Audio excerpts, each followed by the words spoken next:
오늘 마가복음 3장 13절에서 19절로 예수님께서 제자들을 세우시는 이 내용을 가지고 하나님의 말씀을 함께 상고하겠습니다. 오늘 말씀을 함께 들으면서 또 우리 각자가 성령께서 주시는 귀한 주의 음성 들을 수 있기를 주님의 이름으로 축원합니다. 여러분, 예수님이 이 땅에 오신 이유, 그것은 우리를 구원하시기 위함입니다. 우리가 예수님을 믿고 구원을 받으면 성경은 거듭난다 이렇게 말합니다. 거듭난다라는 것은 새로운 생명으로 우리가 다시 태어난다라는 그런 말씀입니다. 그 새 생명으로 살아가는 삶, 그걸 우리는 천국이라고 말을 합니다. 물론 천국은 예수님께서 재림을 하실 때에 완성이 되겠지만 예수님으로 인해서 새로운 생명을 얻은 자들이 바로 이 땅에서도 누릴 수 있는 것이 바로 천국입니다. 왜냐하면 우리가 살아가고 있는 이 땅도 여전히 우리 주님께서 통치하고 계시고 다스리고 있기 때문에 그렇습니다. 우리가 살아가는 지금 여기에서 천국을 살라고 예수님께서 우리에게 주신 말씀이 복음입니다. 그걸 복음이라고 합니다.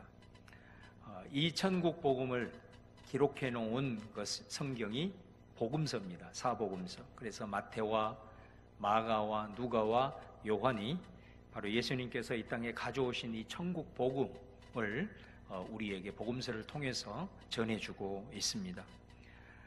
이 말씀에 보면 예수님은 말씀으로 그리고 행동으로 천국이 어떤 것인가, 복음이 어떤 것인가를 우리에게 가르쳐 주시고 선포하셨습니다.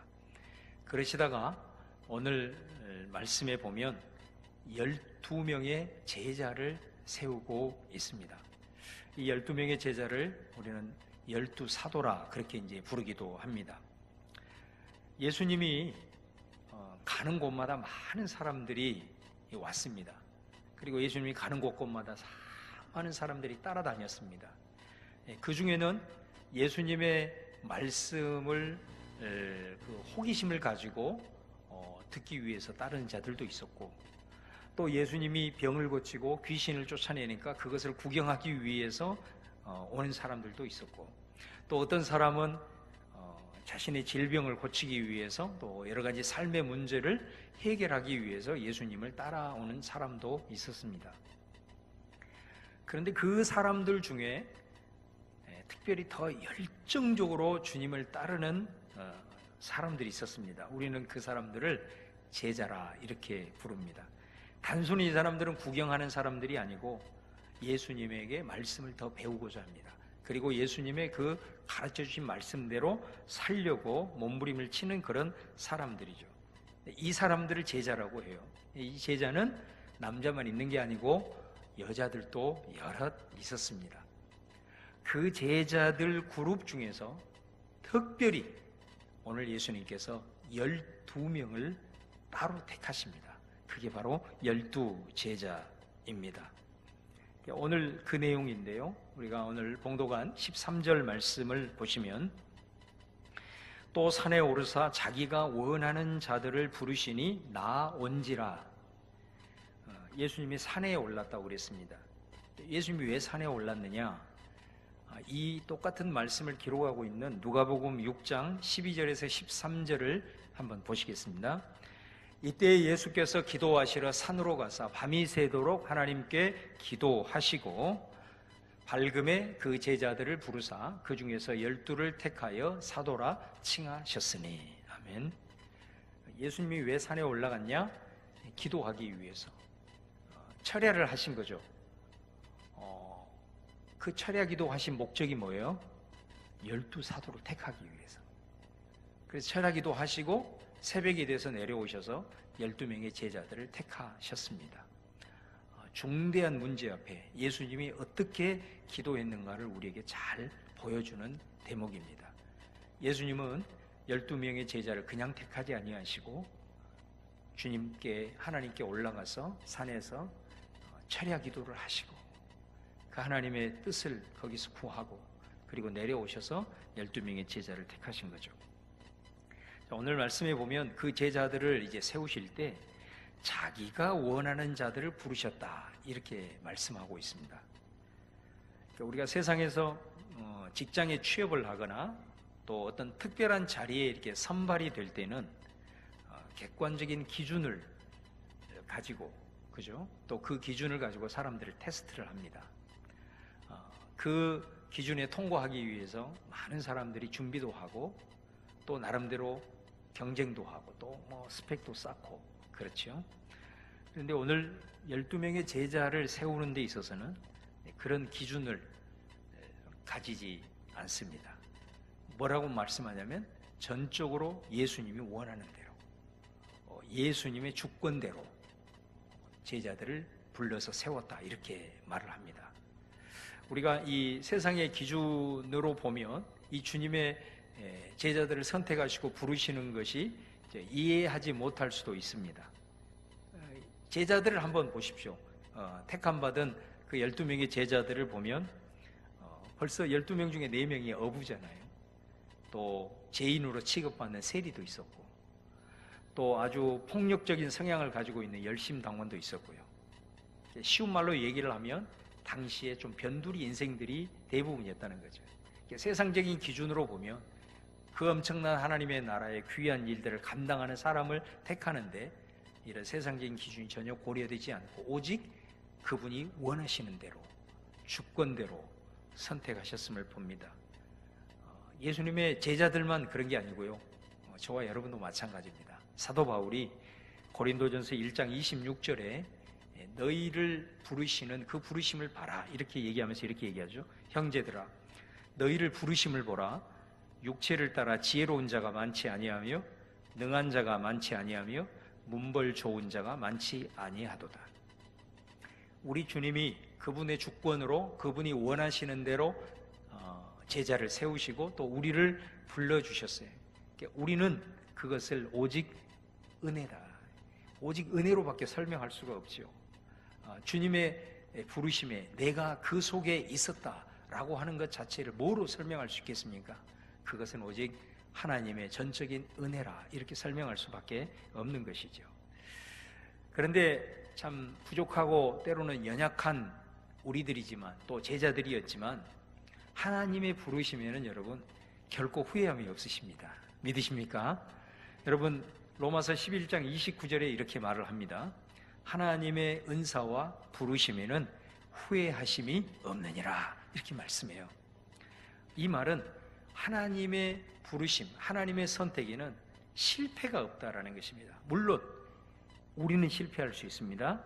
그러나 하나님은 우리를 불러서 당신의 뜻을 이루어가고 당신의 계획을 이루어가는 데는 절대로 실패하지 않는다라는 것을 보게 되죠. 예를 들어서 예수님의 12제자 중에서 그 많은 사람들이 부족한 사람들도 많았고 또 실수도 많았고 아까도 말씀드린 대로 변두리 인생들이었지만 그런 사람들이 하나님의 나라의 기초가 되잖아요. 위대하게 하나님의 나라를 위해서 쓰임받는 사도들로 그렇게 세워지는 것을 우리가 볼 수 있습니다. 그 예수님의 12제자 중에서 가룟 유다를 보세요. 그 가룟 유다는 예수님을 배반했어요. 그는 실패했어요. 그러나 하나님은 실패하지 않았습니다. 그는 예수님을 배반하고 예수님을 십자가에 넘겼지만 예수님은 그 십자가를 통해서 인류를 구원하는 역전의 역사를 이루시는 겁니다. 우리는 실패할 수 있어도 절대로 하나님의 부르심에는 실패가 없는 것입니다. 우리를 통해서 어떤 모습으로든 하나님은 당신의 뜻과 계획을 이루어 가시기 때문이다라는 것이죠. 그래서 하나님의 부르심에는 후회하심이 없다라고 말씀을 하는 것입니다. 그러므로 우리가 하나님의 부르심을 받았다라고 했을 때 우리는 바로 이 하나님의 말씀을 확실하게 붙들어야 합니다. 그래야 그 확신을 가지고 있어야 우리가 흔들리거나 또 시험 들어서 포기하는 일이 없는 것이죠. 그래서 베드로후서 1장 10절에도 이렇게 말을 합니다. 그러므로 형제들아 더욱 힘써 너희의 부르심과 택하심을 굳게 해라.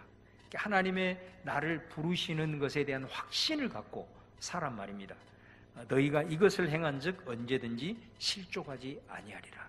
이 하나님의 부르심에는 후회하심이 없다라고 하는, 나를 부르셨지만, 내가 부족했지만 나를 부르시면 절대 실패가 없다라고 하는 이 확신을 갖고 서 있어야 우리를 통해서 하나님의 역사를 이루시고, 또 내가 걸어가는 이 하나님의 부르심을 따라서 살아갈 때에도 흔들리거나 좌절하거나 그리고 실패하는 일이 없다라는 것을 말씀하고 있는 거죠.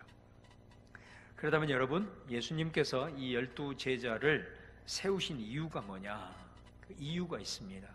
오늘 봉독한 14절에서 15절을 보시면, 이에 12를 세우셨으니 이는 자기와 함께 있게 하시고 또 보내사 전도도 하며 귀신을 내쫓는 권능도 가지게 하려 하심이니라.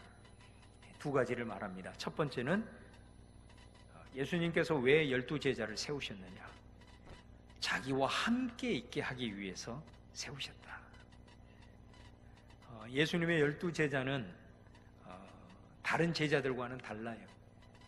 다른 제자 그룹들은 필요에 따라서 예수님과 함께 할 수도 있고 집에 갈 수도 있고, 그러나 이 12 제자는 주님께 부름을 받아 선택되는 순간에 성경에는 그물을 버리고 배를 버리고 전적으로 주님과 동고동락했던 것을 보게 됩니다.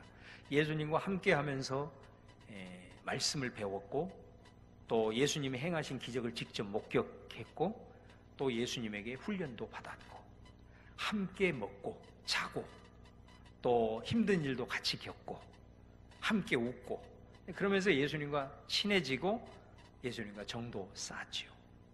그런데 이 마가복음 마지막 부분에 가보면 예수님과 이 제자들 사이에 참 비극적인 일이 생기게 되죠. 그것은 뭐냐면, 예수님이 십자가에 달려 돌아가실 때 이 제자들은 다 뿔뿔이 도망쳐 버렸다는 것입니다.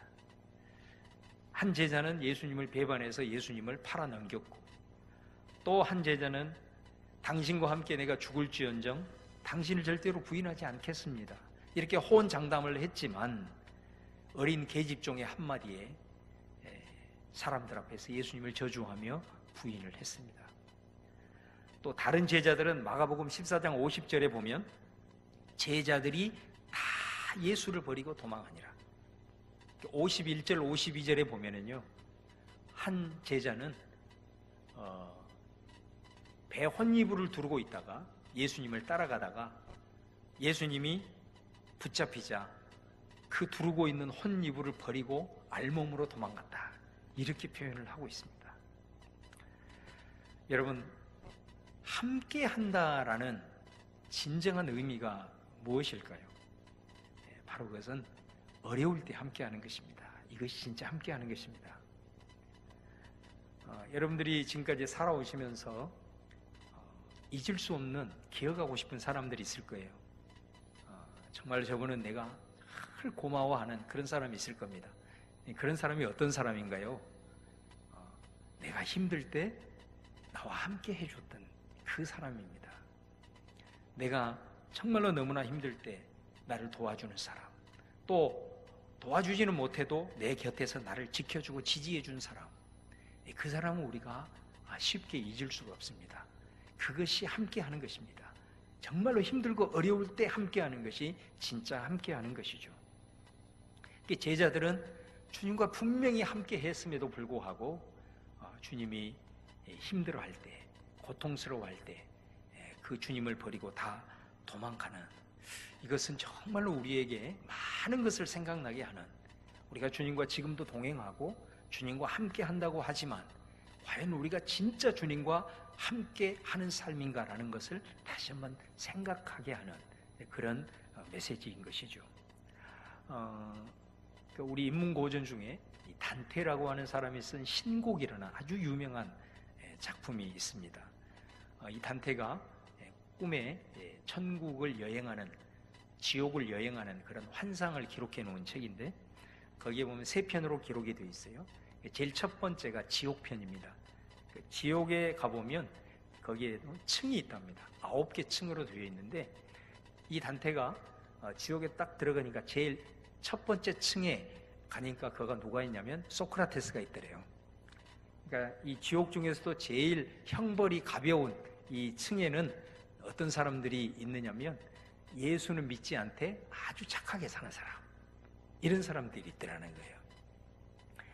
점점 아래층으로 내려가요. 제일 밑층 9개, 마지막 9번째 층에는 누가 있냐면 가룟 유다가 있더래요. 그러니까 지옥의 형벌 중에서 제일 무서운 형벌을 받는 사람이 누군 줄 아세요? 배신하는 사람들. 사람들을 배신하고 주님을 배신하는 사람들. 이런 사람들이 있더라는 거예요. 여러분은 주님과 함께 하십니까? 우리가 주님과 함께 한다는 것을 어떻게 알 수 있을까요? 그것은 주님이 고난당할 때 나는 어디 있는가? 그것입니다. 예수님의 몸이 어디예요? 교회잖아요. 주님의 몸된 교회가 힘들 때 여러분은 어디에 있습니까? 또 교회는 어떤 곳입니까? 주님으로부터 택함을 받는 아버지의 자녀들이 형제 자매로 있는 것이 교회죠. 그 형제 자매들이 힘들어할 때 여러분은 어디에 있었습니까? 힘들 때 주님의 편에 서 있는 것, 이것이 진짜 함께 한다는 의미이죠. 그런데 이것이 어떻게 가능할까요? 그것은 다른 것이 아닙니다. 힘들 때 함께 할 수 있는 것은 평소에 함께 할 때만이 가능합니다. 주님과 함께 한다는 것이 어떤 의미입니까? 예배입니다. 그래서 예배가 중요한 겁니다. 예배를 통해서 주님의 임재를 경험해야 되는 것이죠. 주님을 따르는 사람들이 많았잖아요. 근데 거기는 구경꾼도 있었습니다. 그러나 우리가 주님을 예배할 때 그런 구경꾼과 같은 모습이 아니라 예배를 드리는 순간순간마다 주님의 그 임재하심을 느끼고 그 임재함을 경험하는, 이게 너무 중요한 거죠. 또 무엇입니까? 기도하는 것입니다. 기도는 주님과 영적으로 교통하는 일이기 때문에 그렇지요. 또 무엇이 있을까요? 아주 중요한 말씀을 묵상하는 것입니다. 이 말씀을 묵상해야 주님으로부터 음성을 듣지 않습니까? 그래야 내가 힘들고 또 주님이 힘들 때에도 그 속에서 주님의 뜻을 분별할 수 있기 때문에 그런 것입니다. 여러분, 제자들을 부르신 이유, 이는 자기와 함께 있게 하시고, 예수님의 제자들이 함께 했지만 주님이 힘들 때 다 떠나갔던 것을 우리는 절대로 잊어버리면 안 됩니다. 그 점을 명심하고 우리가 힘들고 어려울 때 함께 할 수 있기 위해서는 평소에 더 주님의 말씀, 그리고 기도하는 생활, 그리고 하나님의 예배할 때 그것을 통해서 그냥 참가하고 참석하는 수준이 아니라 주님과 더 소통하고 그것을 통해서 더욱더 주님과 신뢰의 관계를 쌓아가면서 함께할 때에 정말로 주님이 힘들어 하실 때, 그리고 또 내가 힘들어 할 때 주님을 붙들 수 있고, 또 주님이 힘들어 할 때 나도 주님과 여전히 함께할 수 있는 그런 부르심에 합당한 자로 서게 될 줄로 믿습니다. 두 번째는 주님이 부르신 이유가 뭐냐면 보내기 위함이다라는 것입니다. 예수님의 12제자를 사도라 그럽니다. 사도는 헬라어로 아포스톨로스, 보내심을 받은 자라는 뜻입니다. 우리를 부르신 이유가 함께하기 위함인데 함께함 자체가 목적이 아닙니다. 함께하는 것은 바로 보내시기 위한 전 단계였다라는 것을 우리는 알 수 있습니다. 그러면 예수님은 12제자를 부르시고 또 우리를 부르셔서 이제 보내시기 위함인데 무엇을 위해서 그러면 보내시는가? 14절 15절에 말씀합니다. 또 보내사 전도도 하시고 귀신을 내쫓는 권능도 가지게 하려 하심이라.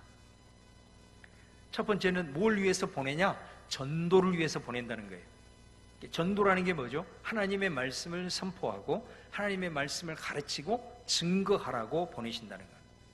여러분, 우리가 보내심을 받았는데 내 안에 전할, 증거할 말씀이 없는 거예요. 그러면 안 되잖아요. 내가 어떤 상황에 직면을 했는데 과연 이 상황에서 제자로서 어떻게 행동을 해야 될지 말씀에 대한 전혀 분별력이 없는 거예요. 그러면 안 되겠잖아요. 우리의 말로, 우리의 행동으로, 또 우리의 삶으로 복음을 드러내기 위해서 우리 주님은 우리와 함께 하기를 원하시는 거죠. 그래서 여러분, 다시 한번 여러분에게 도전합니다.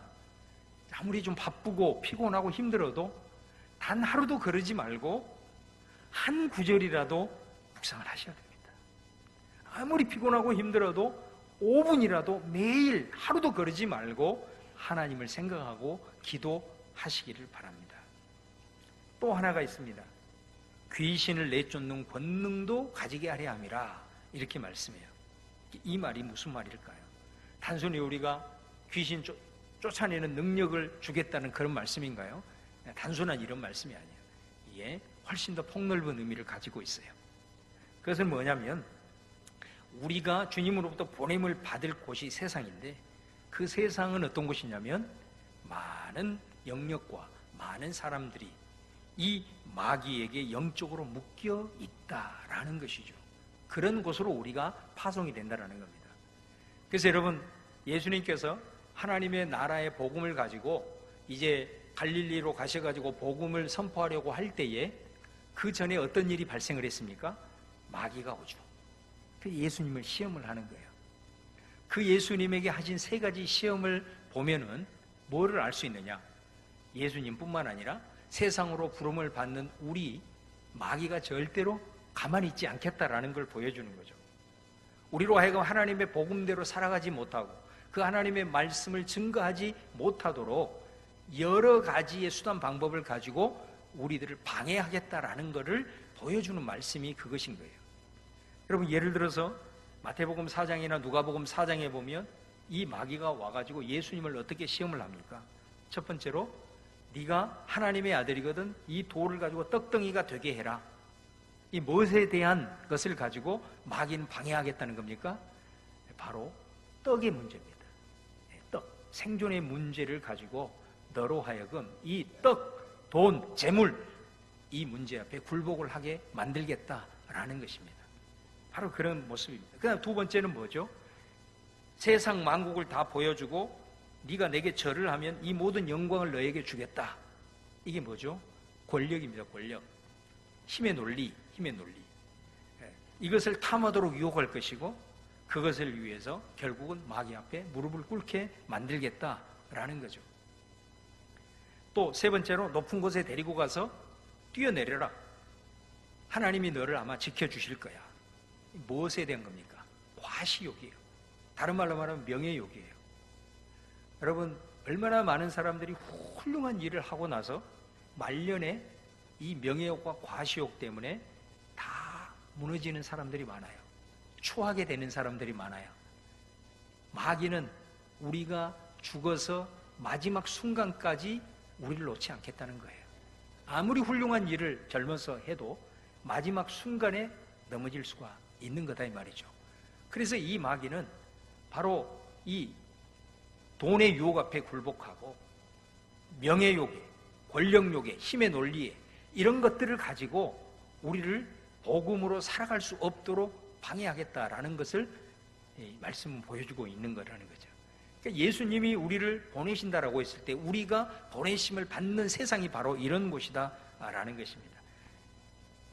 그래서 예수님이 우리를 보내시면서 이 말씀을 하신 이유가, 그래서 네가 나와 함께 해야 된다. 네가 나와 함께 하지 아니하고 어떻게 내가 너를 보낸 이 세상에서 네가 이길 수 있겠느냐? 어떻게 그곳에서 그 유혹에 네 마음을 네가 지킬 수 있겠느냐?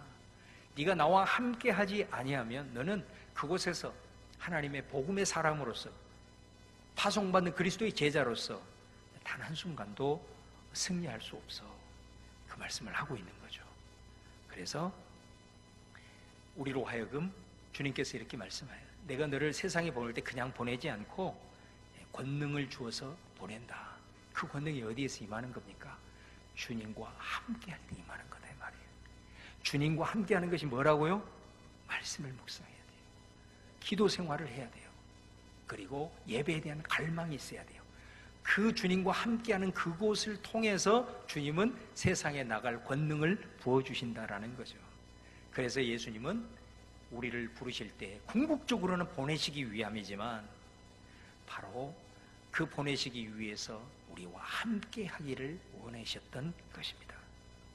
여러분, 오늘 말씀을 마무리하면서 2차 세계대전이 끝나고 프랑스의 스트라스부르라는 한 도시에 교회의 이 마을의 지도자들이 함께 모였습니다.